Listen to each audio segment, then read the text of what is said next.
এই ভিডিওতে আমরা জানব সুপ্রিম কোর্টের নতুন গাইডলাইন্স রোড সেফটির উপর, যেটি রাজ্য সরকার ও কেন্দ্র সরকার পালন করবে।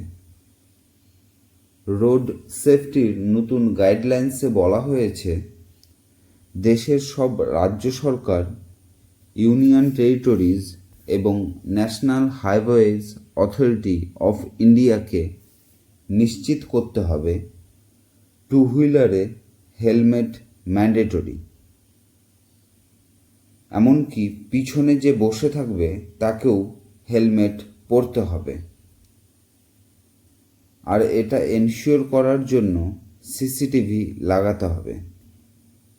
এর সাথে সুপ্রিম কোর্ট এটাও বলেছে, যারা হেলমেট পরছে না তাদের এগেনস্টে কী লিগ্যাল অ্যাকশন নেওয়া হচ্ছে, কত টাকা চালান কাটা হচ্ছে বা কত ফাইন ইস্যু করা হচ্ছে এবং কত টাকা ফাইন জমা পড়েছে, এই সংক্রান্ত ডিটেলস একটি রিপোর্ট সুপ্রিম কোর্টে জমা করতে হবে। তাতে জানা যাবে ট্রাফিক পুলিশ সত্যি চালান কাটে কি না, আর এই চালান কাটার টাকাটা কোথায় যায়। সেকেন্ড বলা হয়েছে রং লেন ড্রাইভিং। যেমন আপনি দেখে থাকবেন ওয়ান ওয়ে লেন লেখা থাকে, মানে দুই দিক থেকে গাড়ি যাতায়াত করতে পারবে না, একদিকেই যাবে। তারপরেও লোক অনেক সময় পেট্রোল বাঁচানোর জন্য বা তাড়াহুড়ো করার জন্য রং লেনে ড্রাইভিং করে। ফলস্বরূপ অনেক অ্যাক্সিডেন্টও দেখা যায়। এখানে সুপ্রিম কোর্ট বলেছে লেনে সিসিটিভি লাগাতে, লোকজনকে লেন ডিসিপ্লিন শেখাতে। যেমন দিল্লিতে গিয়ে থাকলে আপনি দেখতে পাবেন সেখানে লেনে ক্যামেরা লাগানো আছে। রুল ব্রেক করলেই আপনার ফাইন হয়ে যাবে এবং আপনার মোবাইলে ইনফরমেশন চলে আসবে। এই সিস্টেমটি সারা দেশেই হওয়া উচিত। এছাড়াও সুপ্রিম কোর্ট বলেছে, রাস্তার মাঝে বা ধারে দিয়ে লেন বানাতে হবে, সেখানে লোকজন সাইকেল চালিয়ে যাবে বা ছোটোখাটো গাড়িগুলো যাবে। এর সাথে পর্যাপ্ত আলোর ব্যবস্থা করতে হবে, যাতে লোকজন বুঝতে পারে রাস্তাটি কোন ডাইরেকশনে যাচ্ছে। থার্ড বলা হয়েছে গাড়ির হেডলাইটের ব্রাইটনেস নিয়ে। এমনটা রাস্তায় আপনিও দেখে থাকবেন, আপনি রাতে রাস্তা দিয়ে গাড়ি চালিয়ে যাচ্ছেন আর সামনের জনের হেডলাইটে এতটা ব্রাইটনেস থাকে যেটা আপনার চোখে পড়াতে আপনি কিছু দেখতে পারেন না।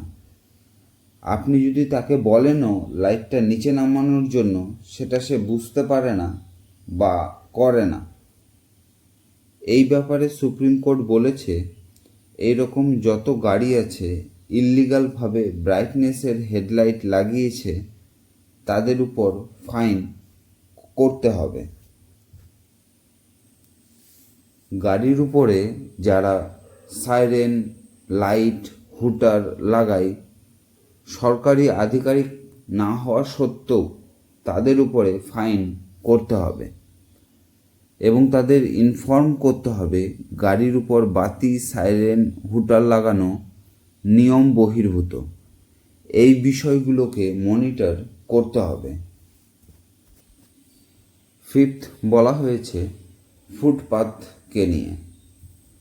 সবাই গাড়িতে বা টু হুইলারে যাতায়াত করে না, অনেকে ফুটপাথ দিয়েও চলাচল করে। কিন্তু অনেক সময় এমন পরিস্থিতি তৈরি হয় যেখানে ফুটপাথ ভাঙা থাকে, না তো ফুটপাতে জল জমে থাকে। অথবা অনেক সময় দেখা যায় ফুটপাতে দোকানদাররা কবজা করে দোকান করে। এরকম অবস্থায় ফুটপাত হওয়া সত্ত্বেও লোকজন রাস্তার উপর দিয়ে চলাচল করে আর দুর্ঘটনা হয়। এই জন্য সুপ্রিম কোর্ট NHAI এবং অন্যান্য এজেন্সিগুলোকে অডিট করতে বলেছে। কোথায় ফুটপাত আছে, কোথায় ফুটপাত নেই, আর কোথায় রিপেয়ার করার প্রয়োজন আছে, কোথায় ইল্লিগালভাবে ফুটপাতের পর দোকান আছে, তাদের সরাতে হবে।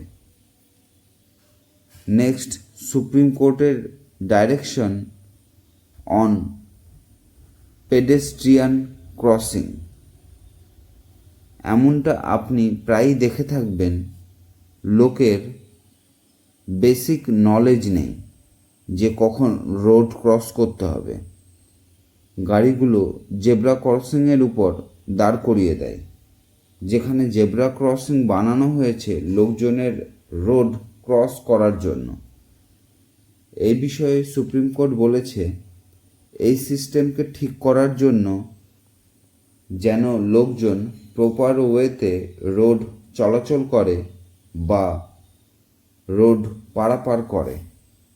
আর সেই সব জায়গা যেখানে বড় বড় অফিস আছে সেই সব এরিয়াকে আইডেন্টিফাই করে পেডেস্ট্রিয়ান ক্রসিং এর সিস্টেম বানাতে হবে। নেক্সট বলা হয়েছে পেডেস্ট্রিয়ান ক্রসিং এর জন্য যথেষ্ট লাইটস হতে হবে, যেখানে ঠিকমতো সিগন্যালস দেখতে পাবে। হাই ভিজিবিলিটি জেব্রা ক্রসিং এবং ডিভাইডার্স হতে হবে। CCTV থাকতে হবে। ফুট ওভার ব্রিজ বানাতে হবে। অনেক সময় আপনি দেখে থাকবেন লোক তাড়াহুড়োতে দৌড়ে রাস্তা পার হতে গিয়ে দুর্ঘটনা হয়, তাই ফুট ওভার ব্রিজ বানাতে হবে। এই সমস্ত পয়েন্টগুলো স্কুল অথবা হাই রিস্ক এরিয়াগুলোতে ইমপ্লিমেন্ট করতে হবে।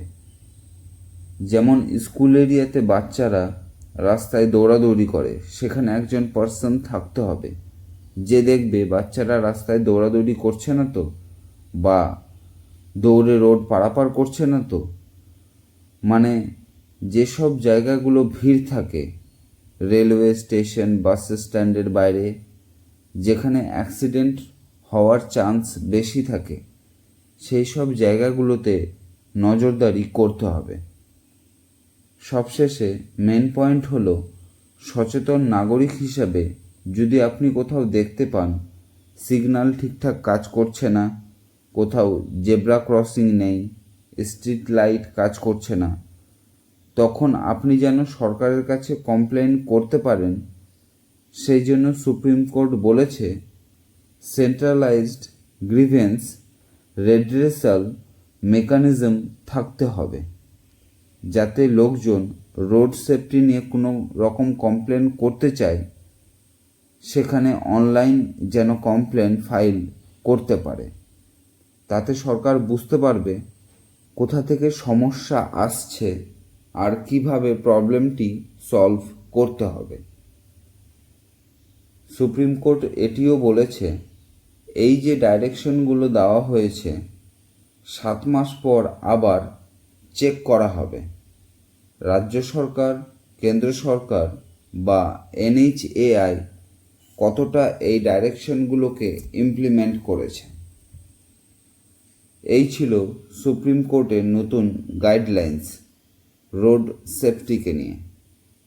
আশা করছি বুঝতে পেরেছেন। সুপ্রিম কোর্টের নতুন ডাইরেকশনগুলো আপনাদের কেমন লাগলো কমেন্টে জানাবেন। এই চ্যানেলে আপনি BNS ও আইন সংক্রান্ত বিষয়গুলো খুব সহজেই জানতে এবং বুঝতে পারবেন, তাই চ্যানেল অবশ্যই সাবস্ক্রাইব করে নেবেন। ধন্যবাদ।